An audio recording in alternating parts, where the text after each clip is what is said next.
E aí galera, beleza? Aqui quem fala é o Davi, sou do Vida Pura. Eu sei que o visual tá diferente, mas por incrível que pareça, é a mesma pessoa dos episódios anteriores. Essa é a série 119, A Rota da Obediência. Vamos que vamos.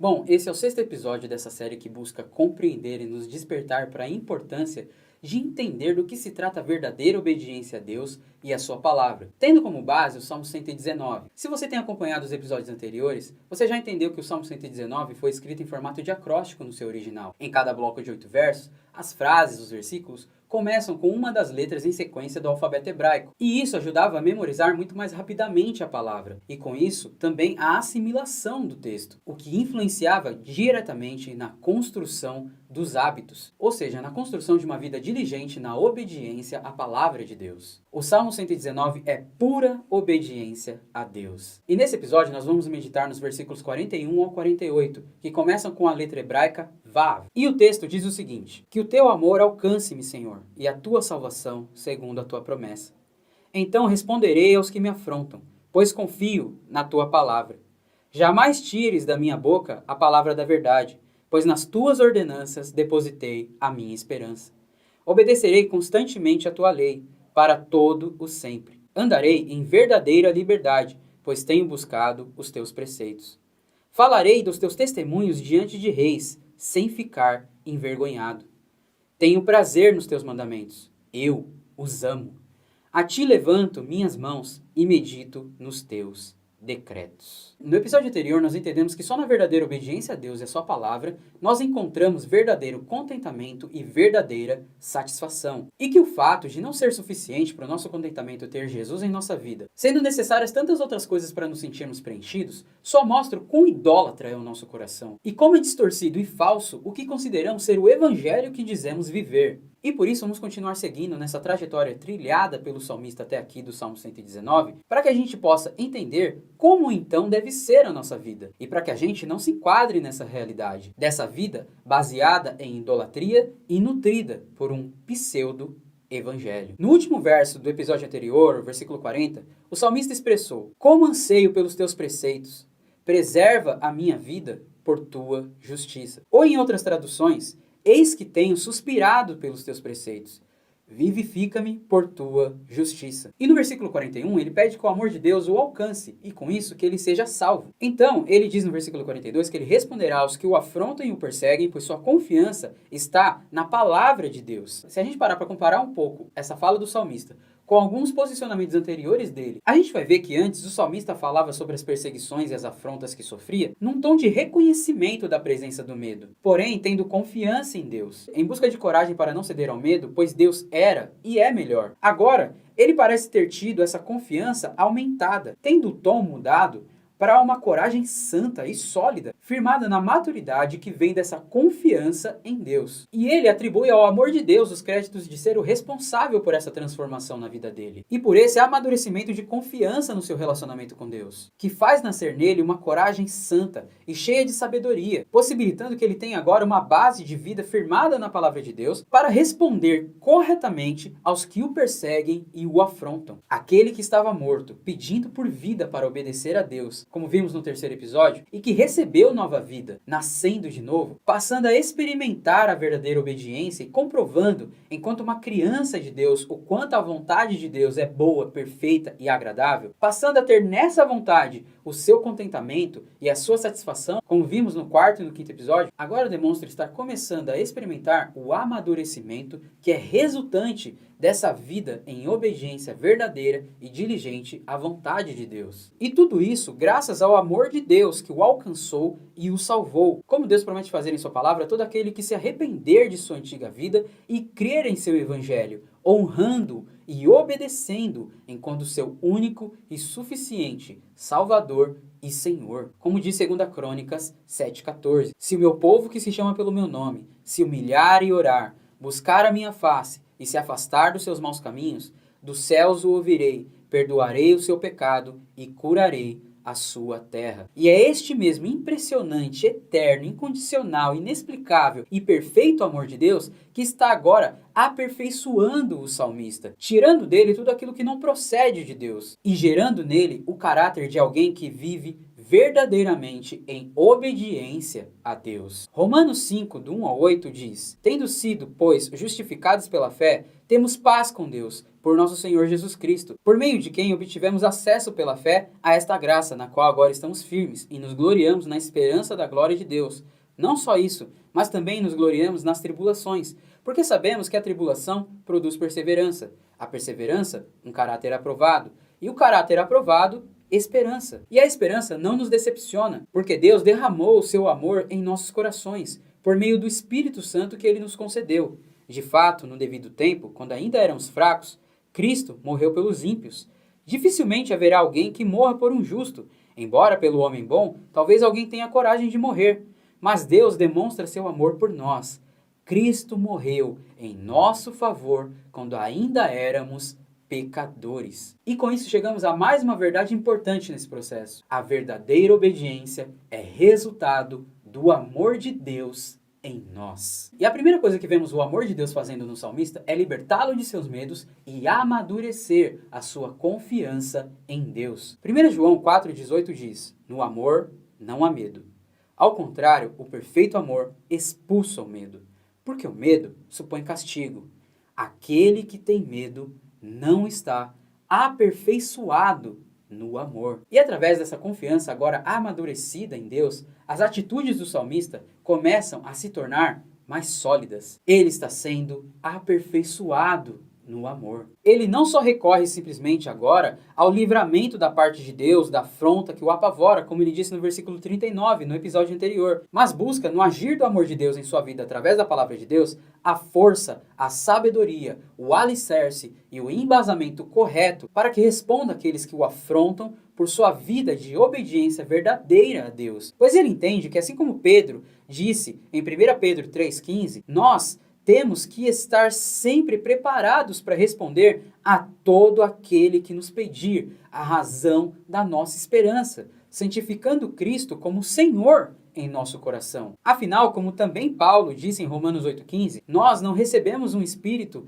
que nos escravize para novamente temermos, mas sim o espírito que nos adota como filhos, por meio do qual clamamos: Abba, Pai. E ainda sobre este espírito, Paulo diz a Timóteo em 2 Timóteo 1,7, pois Deus não nos deu espírito de covardia, mas de poder, de amor e de equilíbrio. E em 2 Timóteo 4, do 2 ao 5, ele diz: pregue a palavra, esteja preparado a tempo e fora de tempo, repreenda, corrija, exorte com toda paciência e doutrina, pois virá o tempo em que não suportarão a sã doutrina. Ao contrário, sentindo coceira nos ouvidos, juntarão mestres para si mesmos, seguindo seus próprios desejos. Eles se recusarão a dar ouvidos à verdade, voltando-se para os mitos.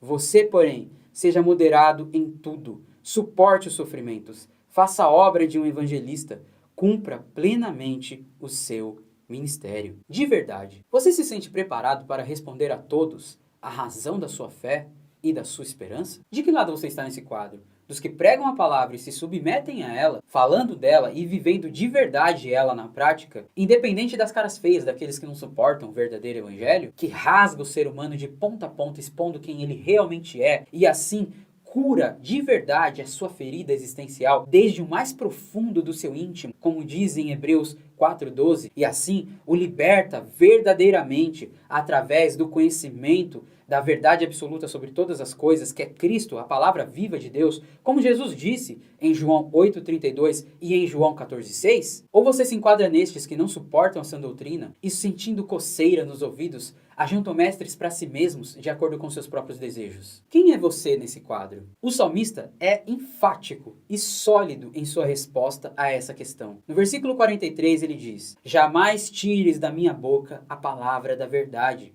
pois nas tuas ordenanças depositei a minha esperança. E o que antes era um pedido por vida para obedecer a Deus, agora no versículo 44 dá lugar a uma convicção firme, tanto dessa nova vida como também do peso de eternidade que há nela. E com isso ele entende que assim como o amor eterno de Deus o alcançou e gerou nele vida eterna, a sua obediência a Deus também deve ser eterna, pois do contrário, ela não será verdadeira. E por isso ele diz no versículo 44, obedecerei constantemente a tua lei, para todo o sempre. A obediência verdadeira a Deus possui em seu caráter traços da eternidade, pois ela vem de um Deus eterno, que com seu amor eterno produz vida eterna em homens mortos fadados à condenação eterna. Que Deus maravilhoso é esse! A Ele seja dada toda a honra e toda a glória eternamente, para sempre. Outra coisa que vemos o amor de Deus fazendo no salmista, no versículo 45, através dessa nova vida, marcada pela obediência verdadeira a Deus e a sua palavra, é o andar em verdadeira